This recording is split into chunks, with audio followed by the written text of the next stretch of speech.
Thank you.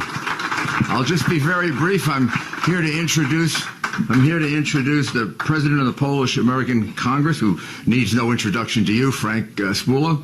And I ask for the opportunity to say a few words, if you may. Okay? So, sit down. I'll be very brief.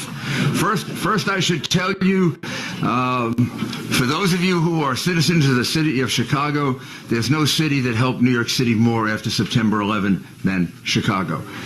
You sent us more police, you sent us more firefighters, you sent us more rescue workers. Your mayor, Richard Daley, is a good friend of mine, and at a time of need, he stepped up. And there were so many Chicago police in New York, I got confused. I thought we had changed the uniform, to the little one with the checks. I was getting like a little crazy. I didn't know what happened. Donald Trump is here today because of his love of the Polish community. He has a long-term, abiding love for this community. And you can be sure when he gets elected President of the United States, Poland will have, once again, a totally reliable ally in the United States of America.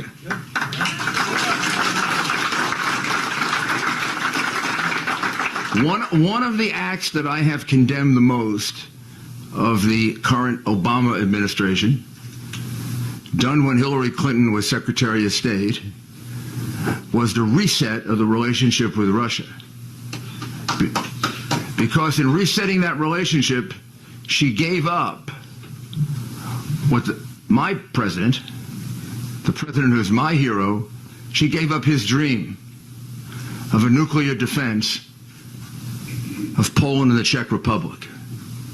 And in return for that, as she did for so many other deals, Iran, Iraq, she got nothing for the United States and nothing for Poland. No guarantees of non-aggression, no guarantees of lessening up on the deprivations of human rights that go on in Russia, or the killings.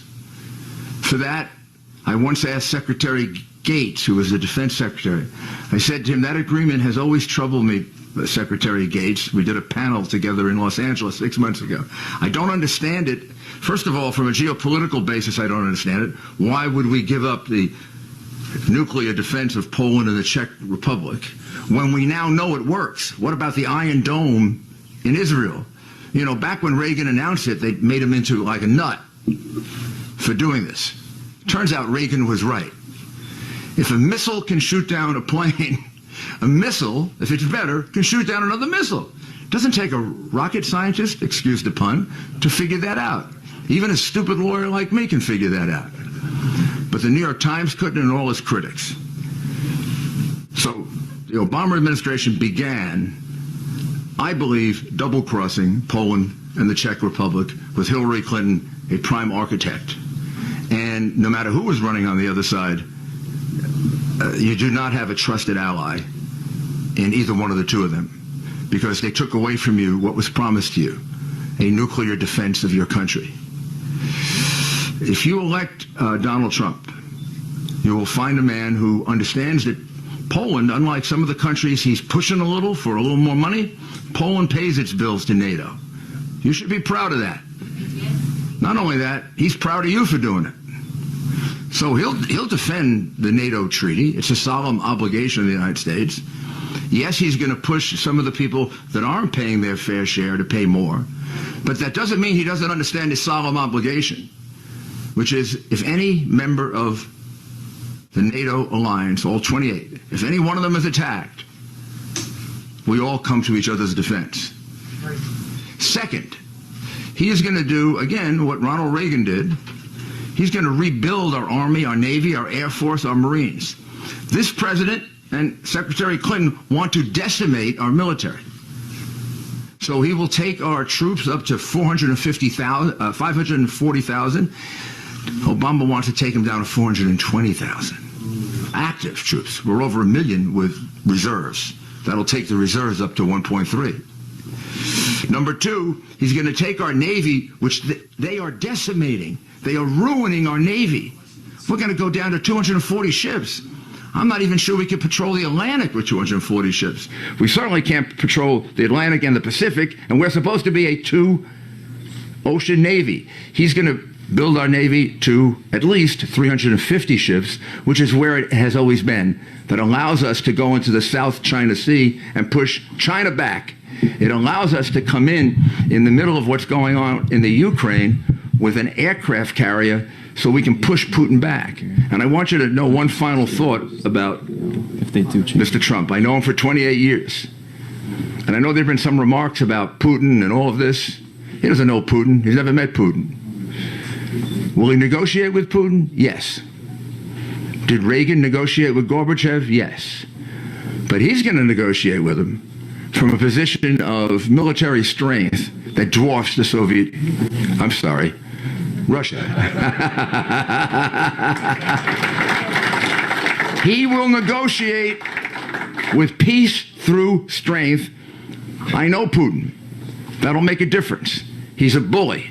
A bully pushes you around until you stand up to him and you show him an Army, a Navy, an Air Force, and a Marines that it would take him 50% of his GDP to match.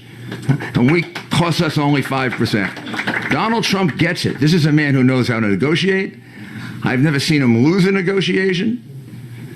It's going to be a lot better than a permanent government bureaucrat like Hillary Clinton, who gave away Poland in one of her first acts in office, or the community organizer who's presently in the White House. So please support Donald Trump. You have a great leader in Frank Spooler. The conversation upstairs was enormously enlightening for Mr. Trump and will help him greatly in his understanding of the issues with Poland that are there, but they're all issues between friends. We have no disagreements. These are things that can be solved by a person like Donald Trump, who's a doer like that.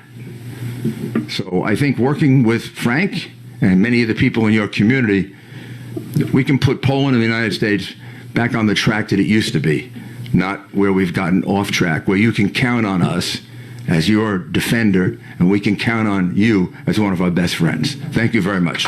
Frank?